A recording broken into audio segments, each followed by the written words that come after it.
Olá a todos e sejam bem-vindos a mais um episódio do podcast Sem Contraindicações, um podcast que faz bem à saúde, com ação rápida e efeito prolongado. O meu nome é Sofia Santos e sou farmacêutica nas farmácias Reis Barata. Hoje vamos falar sobre um tema que tem suscitado cada vez mais curiosidade, a suplementação alimentar. Afinal, será que todos precisamos de suplementos? Como escolher os mais adequados? E quais os riscos se não os utilizarmos corretamente? Fique connosco e descubra tudo aquilo que precisa saber para suplementar com segurança.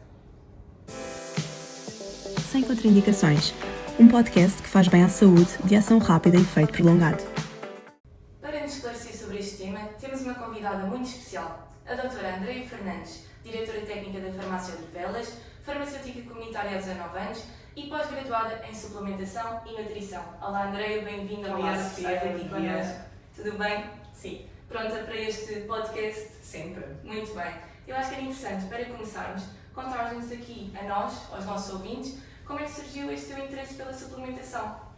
Bom, em primeiro lugar, como se disseste muito bem, já trabalho na farmácia sanitária há muitos anos e a área da suplementação foi sempre uma área muito procurada por parte dos nossos clientes que frequentam as nossas farmácias.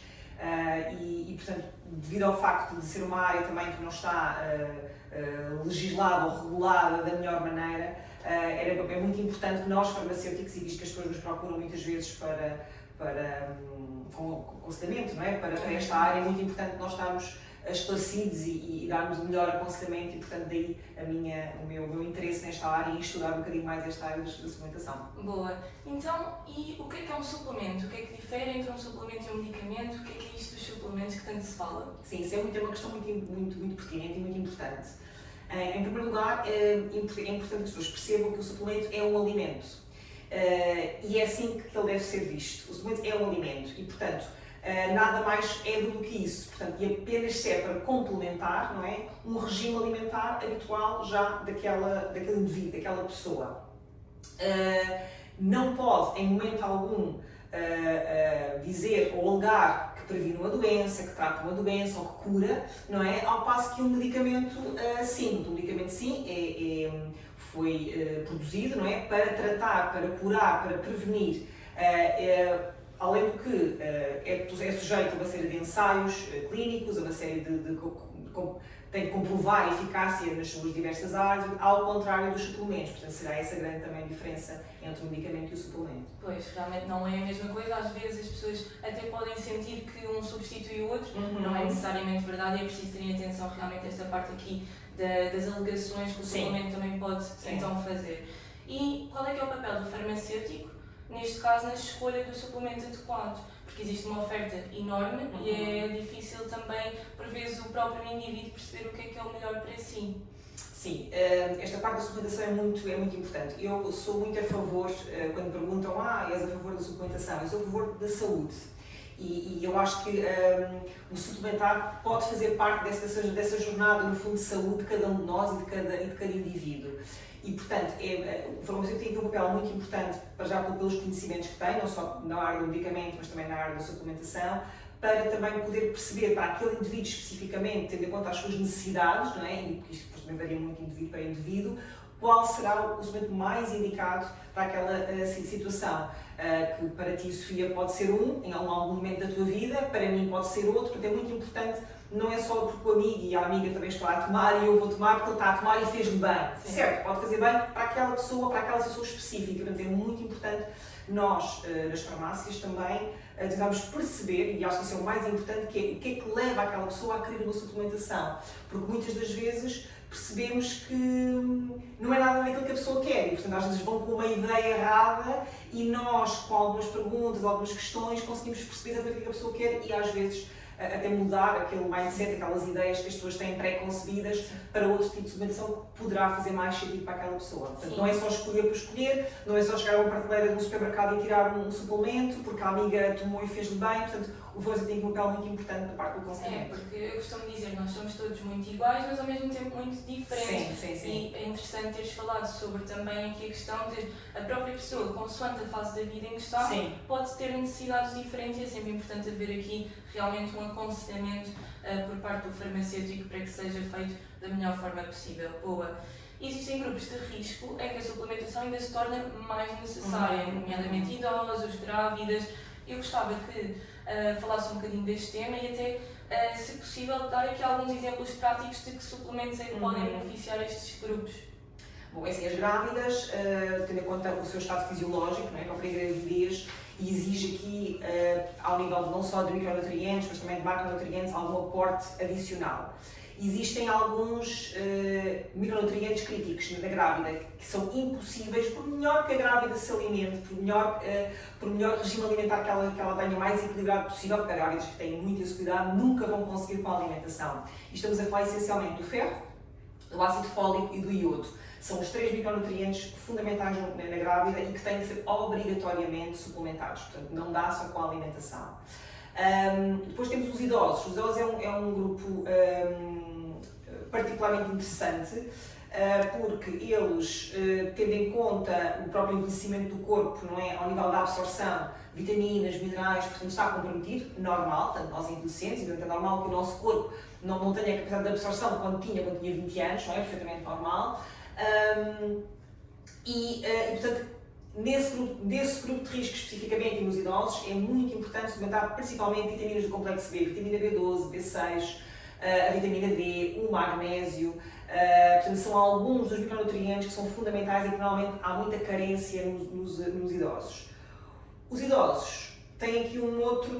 Quando a gente fala de idosos, é importante esclarecer. Estamos a falar, em princípio, de pessoas com mais de 65 anos, que também já não estão tão ativos, não é? No fundo, fisicamente, não é? Ou na sua vida ativa, não é? Profissional. Portanto, são pessoas que muitas das vezes têm tendência, e nós todos nas farmácias, se tu vais concordar comigo, acontece muitas vezes, ao nível da alimentação, eles pioram muito a sua alimentação. E, normalmente ao jantar é só uma sopa. É só uma sopa. E aqui nos idosos, além da parte dos micronutrientes, portanto das vitaminas, dos minerais que estão muitas vezes em déficit, também falamos aqui de macronutrientes, nomeadamente a proteína, que é fundamental para todos, nos idosos ainda mais.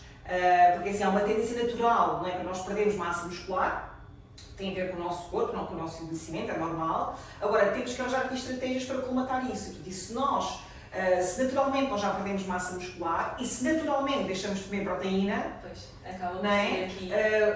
Junta-se aqui um campo perfeito, não é? Para termos aqui problemas complicados ao nível do cansaço, ao nível da falta de energia, o cansaço, dificuldades na própria locomoção, risco de quedas, portanto, e nos idosos então a proteína é fundamental. Sim. Também. E falando ainda também aqui dos idosos, não é estritamente apenas este grupo que consome medicamentos, mas é um grupo que tem aqui, muitas das vezes são pessoas polimedicadas. Existem alguns medicamentos que eles próprios também diminuem a absorção de algumas vitaminas e minerais. Acho também interessante abordarmos aqui um bocadinho esse tópico, porque acaba por ser necessário fazer suplementação de certos nutrientes para esse tipo de situações, correto? Sim. Portanto, os idosos também, para além da menor absorção, depois também temos isto, que é a polimedicação. E há muitos medicamentos, não é, que interagem com alguns micronutrientes e que impedem a sua absorção. Estamos a falar, por exemplo, há um medicamento que é muito consumido pelas pessoas mais velhas, e nomeadamente polimedicados. Estamos a falar dos chamados inibidores da bomba de protão, portanto o omeprazol, o pantoprazol, o esomeprazol, portanto, que são tomados muitas vezes diariamente por estas pessoas e que vão reduzir drasticamente a absorção de vitaminas, especialmente do complexo B. E, portanto, nestas pessoas então ainda é mais necessário fazer suplementação. Estamos a falar também, por exemplo, de diabéticos que fazem, por exemplo, a metformina, também reduz, está descrito também no RCM do medicamento que reduz a absorção da vitamina B12. Portanto, é muito importante também depois perceber a medicação que cada um faz e faz sentido suplementar ou não. Até porque muitas das vezes durante ali os atendimentos até nos apercebemos que a pessoa já tem queixas desta falta de vitamina e que nem se apercebe que é derivado aqui à medicação que faz e, portanto, à redução da absorção dessa tal vitamina. Boa, muito bem. Entretanto, nós percebemos que existem necessidades individuais, temos aqui o aconselhamento do farmacêutico para ajudar a identificar quais são as necessidades e como colmatá-las, mas depois também é preciso escolher o suplemento mais correto, não só a nível da substância que tem, mas as características e a qualidade do produto. Portanto, temos uma indústria de suplementação a crescer exponencialmente, como é que nós, no meio de tanta oferta, identificamos os suplementos que realmente são de qualidade versus aqueles produtos de uma origem assim um pouco mais duvidosa, que por vezes também nos deparamos com eles. Sim, de facto um mercado que não tem regulamentação, como eu disse. Portanto, a única coisa que qualquer pessoa pode produzir, não é? E isto é a realidade, não é? Haja uma fábrica que o produza, não é? Haja alguém com essa vontade e consegue produzir um suplemento alimentar. É só entregar um rótulo à DGAV, que é a entidade que é responsável em Portugal pelos suplementos, entrega um rótulo e a partir desse rótulo, não é? Portanto, pode ser produzido esse suplemento. E, portanto, há que tentar escolher isso, por vezes não é muito fácil, não é? As pessoas não têm esse conhecimento, mas há determinadas coisas que nós olhando para um rótulo de um medicamento, do suplemento, nós conseguimos facilmente perceber, ou temos ali algumas dicas, não é? Do suplemento poderá ser credível ou não credível. Nomeadamente, por exemplo, não pode haver nenhum tipo de alegação de saúde, isso é muito importante. Nenhum tipo de alegação de saúde, que eu acho que as alegações de é aquilo que é mais regulamentado, não pode haver nenhum tipo de alegação de saúde que diga que este medicamento vai prevenir ou vai curar, por exemplo, a hipertensão. Sim. Vamos imaginar, isso não pode estar sequer escrito. Não só escrito, mas como imagem. As imagens também são alegações de saúde e, portanto, se nós temos uma imagem que transporte para essa cura, não é? Portanto, também não é permitido. Logo aí nós colocamos de parte o suplemento, provavelmente pode não estar, não reúne as condições ideais. Depois também temos, é muito importante ver a composição, portanto devem estar descritos os ingredientes, toda a composição do suplemento, até as fontes e as formas das vitaminas. Nós temos a vitamina C, mas tem que dizer que a fonte é o ácido ascórbico, tem que haver aqui uma série de critérios também que dão ali alguma credibilidade ao próprio suplemento. Tem que dizer qual é que é a dose diária recomendada. Nas vitaminas tem que estar o valor de referência, não é? Nacional para aquela vitamina e, portanto, há aqui uma série de características que as pessoas não conhecem, que não sabem, nem têm que saber, mas que faz toda a diferença. Portanto, eu acho que aqui, neste caso, a farmácia, não é? Pode ser aqui um ponto de ajuda, porque nós também, nas farmácias, só temos, e isto eu posso dizer de boca cheia, porque é verdade, nós só temos nas farmácias suplementos que têm realmente, né, garantem no fundo esta credibilidade ao nível dos rótulos e ao nível do fabrico e trabalhamos normalmente com laboratórios que dão essa confiança. E hoje em dia, cada vez mais os suplementos também, os próprios laboratórios acabam por fazer alguns testes também de qualidade. Sim. Mais alargados do que aquilo que inicialmente era feito e também sais aqui para demonstrar que há muitos laboratórios de suplementos que produzem medicamentos. E esse então ainda dão, portanto, cumprem todas aquelas regras de boas práticas, não é, de fabrico, e esse ainda dão ainda mais credibilidade, sabendo que eu tenho um suplemento que é produzido numa fábrica que também produz medicamentos, traz-me também uma grande credibilidade. Exatamente. Existem também alguns selos de qualidade que podemos procurar nos suplementos para também nos dar aqui outro tipo de confiança.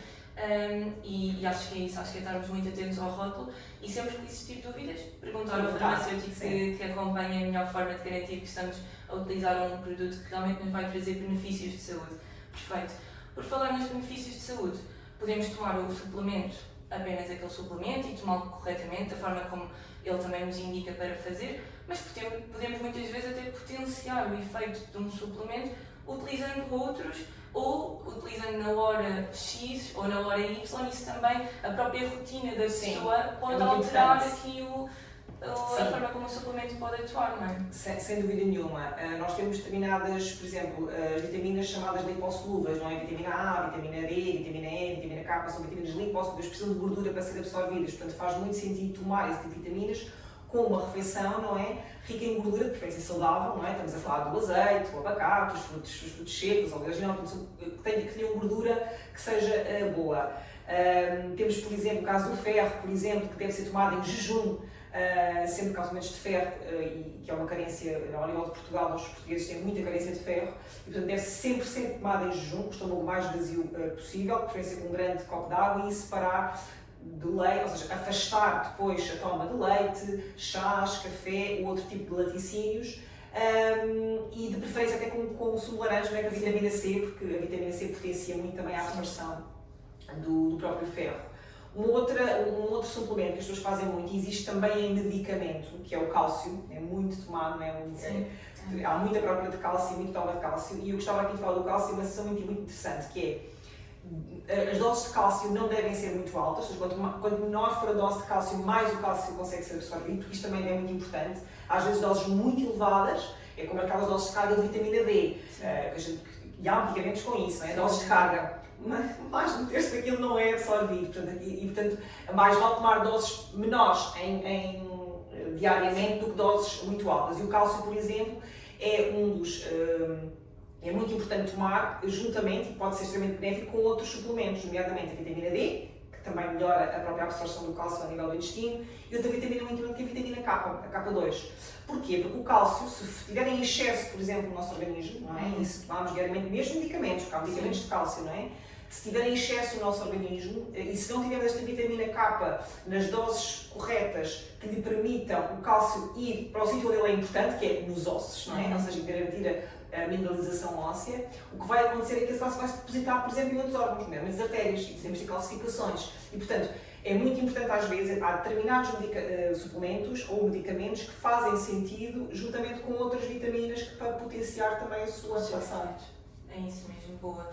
Realmente é importante e acho que é daqueles detalhes que muitas vezes não se fala tanto e que passam um bocadinho despercebido. E a pessoa faz a medicação, acha que como está a fazer aquela dose, está realmente a ter aquele suplemento naquela dose, e a verdade é que o corpo muitas das vezes está a excretar uma grande parte daquilo que é o suplemento por ele não estar bem combinado com outros. Boa. Portanto, aqui já falámos bastante de como tomar os suplementos da melhor forma, com alimentos, sem alimentos. Existem inúmeros, portanto nunca vamos conseguir aqui falar sobre todos, mas já falámos se calhar daqueles que são as classes mais comuns de suplementação.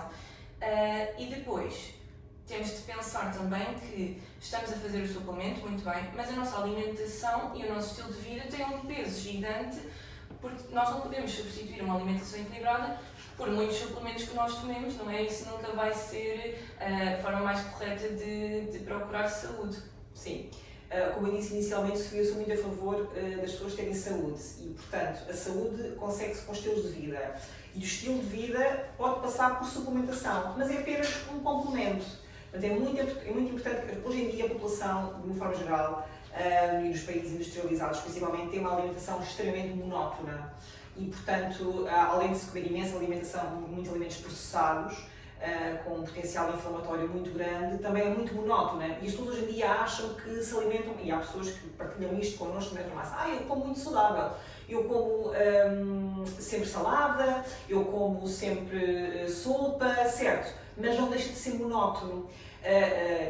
Nutricionalmente existem muitos alimentos que fazem parte da alimentação e que devem fazer parte do nosso dia-a-dia. São raras as pessoas que comem de uma forma rotineira o feijão, o grão, não é? Que são as leguminosas, são extremamente importantes, nutricionalmente fantásticas, não é? E depois com muita proteína, com uma série de vitaminas, portanto muito importante. Portanto, estamos sempre a comer a mesma coisa, não é? E, portanto, as sementes é uma coisa que é muito importante e que muitas vezes não faz parte da nossa alimentação, vamos sempre para a proteína de origem animal. E, portanto, a suplementação aqui é muito importante, porque o ideal seria que nós conseguíssemos comer, não é? De tudo, não é? Mas nem sempre o pescado, como o peixe, não é? As pessoas deviam comer pelo menos 5 refeições de peixe por semana. Sim. Quem é que o faz?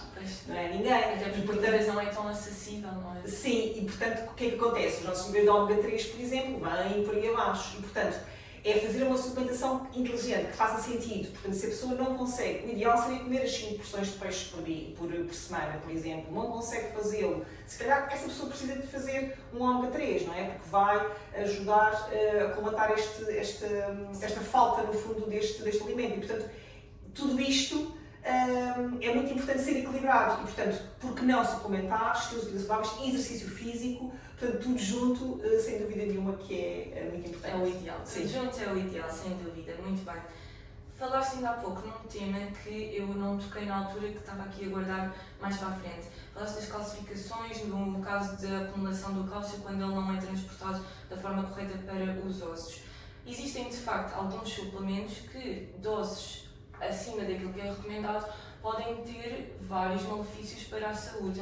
E por vezes é algo que também nos escapa quando estamos a considerar os suplementos que vamos fazer. Por vezes não nos lembramos que se calhar nós não temos necessidade de fazer essa suplementação, porque a nível da alimentação não é uma carência que nós tínhamos, estamos a suplementar. Em alguns casos é excretado o excesso e não há qualquer malefício para a saúde, noutros casos pode-se acumular e pode ser realmente perigoso, não é? Sim, o cálcio é um caso desses, que é preciso ter muito cuidado com a quantidade que nós ingerimos, a parte do ferro também igualmente. Agora, os suplementos, à partida, se a pessoa tiver cuidado, cá está, eles são formulados de forma a que a pessoa consiga complementá-los com a sua alimentação, cá está. Mas convém sempre, quando nós tomamos o suplemento, ver se há, mesmo que eu tome mais do que um suplemento, ter em conta se há uma sobreposição de doses, e isto também pode variar muito de pessoa para pessoa. Há pessoas que com uma determinada dose de um determinado suplemento vão-se lindamente e há outras que vão sentir efeitos secundários. Por exemplo, os ômegas. Os ômegas, normalmente eu preconizo as pessoas fazerem 1000 a 2000 mg de ômegas por dia. Mas há quem faça 3000 e 4000 e está tudo bem e não tem problema nenhum. Mas outras pessoas que tomem, por exemplo, essa dose já vão sentir mal dispostas, náuseas, portanto, algum infartamento. Também pode variar muito também de pessoa para pessoa. E cá está, acho que é preciso não tomar de forma inconsciente, não tomar sem pedir aconselhamento para perceber realmente se faz sentido ou se não faz isso, não vamos ter depois efeitos secundários. É isso, evitar aqui os efeitos que às vezes podem realmente ser bastante desagradáveis. E existem também algumas considerações que devemos ter, principalmente quando fazemos medicação habitual. Existem alguns suplementos que podem interferir com os medicamentos e é preciso ter cuidado também nesse aspecto, não é? Sim, isso na farmácia, por acaso, nós temos uma coisa muito boa. O nosso próprio programa informático, não é, dá-nos essas interações, não é, que é muito importante e que eu acho que é uma mais-valia, de facto.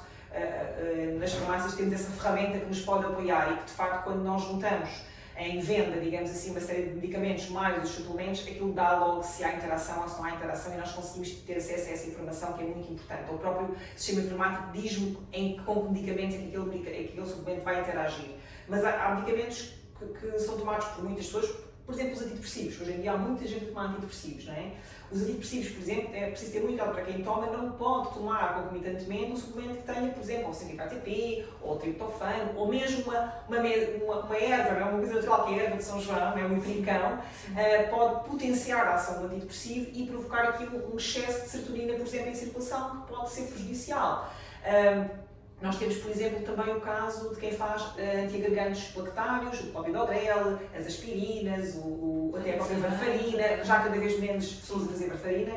Hoje em dia já há medicamentos mais avançados e que já não fazem o mesmo efeito, têm efeitos secundários, mas os antiagregantes, por exemplo, há determinados suplementos que podem potenciar hemorragias, como por exemplo o ginseng, a vitamina K, no caso da varfarina, portanto é preciso ter aqui algum cuidado. Sim, nestes casos é sempre bom o aconselhamento farmacêutico em qualquer caso, mas se calhar aqui nas pessoas que fazem medicação ainda se torna mais necessário. Exatamente. Eu diria que nesses casos é mesmo inevitável, é preciso o aconselhamento, porque às vezes esta automedicação, entre aspas, porque a autossuplementação pode realmente prejudicar a terapêutica que a pessoa está a fazer. Por hoje o nosso tempo já está quase a chegar ao final, mas eu trouxe aqui uns mitos e verdades para jogarmos. Portanto, eu vou dizer uma afirmação e a Andreia vai dizer se é verdade, se é falso e dar aqui uma breve explicação do porquê de ser verdade ou de ser mito. Muito bem, então, se é natural, é sempre seguro e não faz mal. Claro que é um mito, não é? Portanto, agora não estava na dúvida, é um mito, não de todo. Por tudo aquilo que nós já falámos. Sim. E agora quero dar aqui até um exemplo em relação a isso que é muito interessante, que é o próprio chá de camomila. Eu não quero assustar as pessoas, como é óbvio, mas um chá de camomila que toda a gente bebe muitas vezes lá em casa, por exemplo, para quem faz determinados medicamentos, pode ser prejudicial. Não é beber uma ou duas chávenas por dia, beber 1 litro, por exemplo, não é? Portanto, ou seja, mesmo aquilo que é natural, o próprio ginseng, por exemplo, que é um produto muito utilizado, não é? Também pode causar problemas, por exemplo, aos diabéticos, não é? Que pode baixar ainda o açúcar, portanto temos que ter muito cuidado com isso. Às vezes aquela ideia de é natural, nesse caso está tudo bem, porque não de todo. Há que ter na mesma algum cuidado. Segunda afirmação, quanto mais suplementos eu tomar, mais saudável eu fico. Pronto, claro que não, isso depende muito cá está, da pessoa, depende do momento de vida daquela pessoa, pode fazer sentido em algum momento da sua vida, pode não fazer, e é muito importante perceber quais são as verdadeiras necessidades de cada um, e portanto não tomar só porque sim, não tomar em substituição de outra coisa. Bons hábitos. Exatamente, bons hábitos alimentares. Muito bem. Os suplementos demoram algum tempo até ter os seus resultados. Sim, até os medicamentos, Sofia, não é? Na verdade, nós somos farmacêuticas e sabemos que os medicamentos, não é? Não sei para o tratamento por vezes, de doenças mais agudas, não é? Quando falamos de doenças crónicas, nomeadamente a hipertensão, até a depressão, não é? Os próprios medicamentos demoram o seu tempo, não é? Sim, os antidepressivos é um ótimo exemplo de. É um ótimo exemplo, muitas vezes 8 semanas, não é? É que nós conseguimos 8 semanas, peço desculpa, 8 dias, 14 dias, eles começam a fazer efeitos. Sim, mas a verdade é que ao final de 2 meses é que muitas vezes já tem o exatamente. Portanto, se isso é válido como medicamento, não é? Que demonstrou eficácia, imagina para a suplementação. Tu não pode pensar que toma uma embalagem de um determinado suplemento e que vai ficar ótima e que vai sentir logo os efeitos. Não. O mínimo dos mínimos que se preconiza é pelo menos 3 meses, se bem que eu sou apologista que a pessoa deve suplementar o ano inteiro, adaptando, não é, às suas necessidades. Boa, sem dúvida. Para terminar, não existem suplementos que possam ser benéficos de forma geral para a população? Para toda a população? Sim, isso de facto não mais ou menos, isso é um mínimo. Por exemplo, a vitamina D, não é? Nós todos sabemos que a maioria da população portuguesa, não é? Sim, geneticamente já tem aqui a predisposição para o déficit. Portanto, a vitamina D pode fazer sentido realmente, se calhar, para a maioria da população. Um outro suplemento que eu também gosto muito de aconselhar e que faz muito sentido, que é os ômegas, não é? Porque eu fico a falar, portanto, o ômega 3 também muitas das vezes faz muito sentido porque nós não comemos. O nosso regime alimentar, não é? Mesmo que a gente só se comemos aquelas 5 porções de peixe por semana e mesmo assim tenho as minhas dúvidas se o peixe terá qualidade suficiente para garantir os óleos que nós precisamos. Portanto, pode haver aqui um ou outro que faça sentido, mas cá está, depende muito da situação e da pessoa em si. Eu acho que vou ter de começar a suplementar em ômegas porque 5 refeições de peixe por semana, se eu fizer 3, já é uma boa semana. Sim. Não é realmente aqui uma coisa que tenho esse hábito e percebo a importância. Portanto, acho que vou começar também a apostar aqui na suplementação dos ômegas para garantir que não tenho carências. Muito bem. Chegamos então ao final deste episódio sem contraindicações. Doutora Andreia, muito obrigada por todas as explicações tão claras e úteis. Tenho a certeza que ajudou a desfazer muitos mitos e a esclarecer os nossos ouvintes sobre a forma correta para que possam suplementar de uma forma bastante eficaz e segura. Muito obrigada. E a você que está desse lado a ouvir-nos, obrigada também por estar connosco. Não se esqueça de subscrever o podcast para não perder os próximos episódios e partilhe com os seus amigos e familiares. Fará a diferença na saúde de quem mais gosta, certamente. Muito obrigada, cá vos espero. Até ao próximo episódio. Sem contraindicações. Um podcast que faz bem à saúde de ação rápida e efeito prolongado.